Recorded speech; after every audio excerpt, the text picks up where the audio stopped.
This 5-foot by 6-foot painting is titled M, the letter M. That's it. It's a painting with a little bit of mystery to it. That's not what the M stands for, but it has a little mystery to it. So it's kind of fun to look at this painting and think to yourself, what is this girl thinking? What's she thinking? Where is she? Where has she been? What does she think of us, the viewer? Why is she missing a tooth? Who is she? Who is this girl? Does she look like someone you know? Should you subscribe to this channel? Yes, you should. What's her emotional state? What's she thinking? How's she feeling? Why are her chin and cheeks this color? Why is the painting called M? All good questions.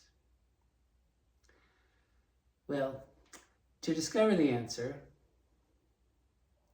if it's discoverable, I'm going to take you to my computer screen and show you the images that I took in anticipation of this painting, and which ones I chose to and which ones I chose not to use as reference material, and why.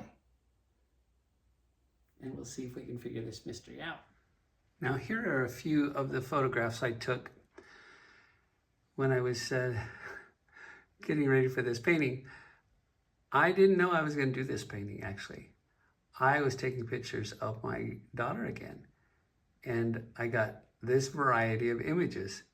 Here we can see overall that what she was doing was she was out in the snow in her violet parka,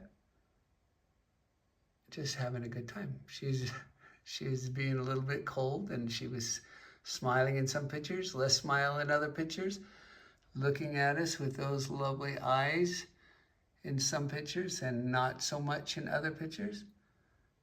Here's another picture of her. She's very smiley. I think she was 10 or 11 at this time in her life, just kind of getting ready to move into young womanhood. Here's another picture of her over here, just kind of gazing at us. Look at those cherry lips. Look at the lovely hair shadows across her left, her cheek on our left. Look at those nice stripes of hair shadow on her forehead. Oh, those lips are beautiful. And then here she's smiling. Now she's stretching those lips out. We're not getting as much red in them. They're stretching the color out, but her cheeks are warming up a little bit more there.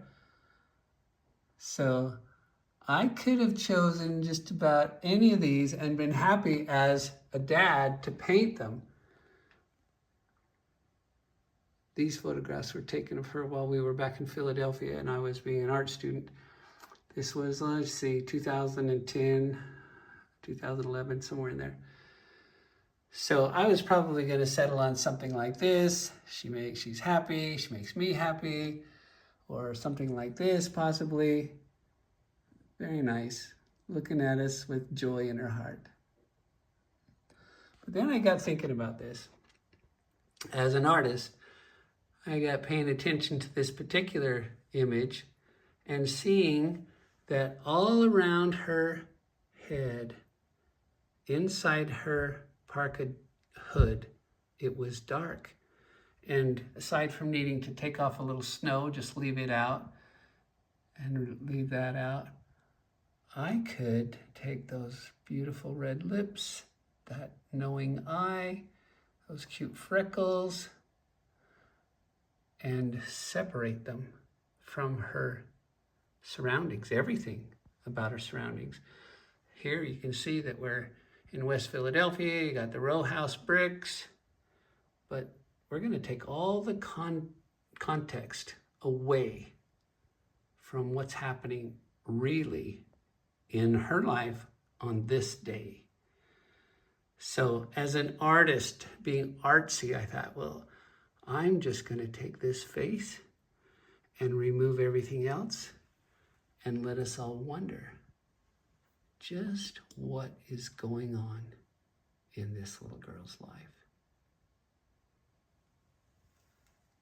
I can kind of hide that, her right eye, the eye on our left.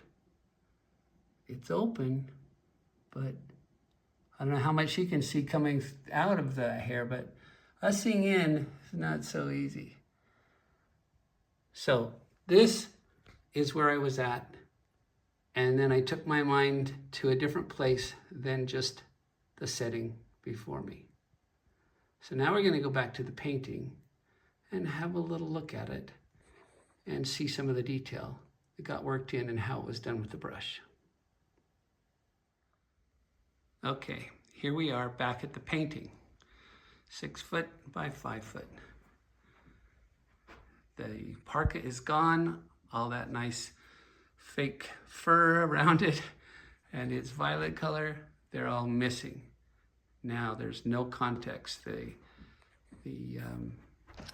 row houses are just left out. They're just darkened out. And now we can come in and look into this young girl's eye and see whatever our mind tells us to see. And everyone that looks at this painting sees it from a different point of view, from all the places they've been and all the experiences they've had. But if you'll pay attention to just the painting of it, look at these nice colors. Not a smooth, round iris or pupil or iris. The iris is really got a mix of color in it, painted with some energy of concept for the color. Nice spots here. Look at the little brush strokes that give us detail along here. Just slight tints, hints. And then look how we go into this dark shadow, and look at the purples involved in that, blended right into the skin tones. I really like this part of the painting, her nose, and the subtle shift in shades and values that give us the form of her nose. Just a little bit of darkening here, and we move back from the tip of her nose. A little darkening here, and we see that it kind of goes in and comes back out on to this flange of her nose. And then those lovely freckles. Not too much time went into trying to get those some exact shape or something. They just put on very painterly, very artistically. Same with this nice highlight. We've got this bit of a light and then some less light tones to help us know that that spreads out and gets caught on her skin a little bit, rather than just smooth like it was a really shiny apple or something. And then we come back to this eye, this hidden eye, and we can see there's some color in there. Look at that blue hiding in there. How open is it? Is it positioned correctly? It was kind of challenging to make sure that I got those eyes on the correct level with one another when I could see so little of the one on the left. But here this little girl is with half of her face pretty much hidden. Look at these hair strokes, these brush strokes that create this hair. Kind of freely made, loosely made. Nice hints of highlights. All right, so again, her context is missing, her face is here. We get some nice heavier strokes of paint, a little thicker on some of the hair. It's kind of bumpy. In any event, I recommend that you try doing a little mystery in your paintings once in a while. Take something out that leaves people wondering, what the heck is this artist doing? What's going on here? It's kind of fun. I suggest that you be mysterious with yourself and click that subscribe button so that once in a while, another video shows up and you get to watch it. I hope that this has helped you. It's been fun to make. Have a great day.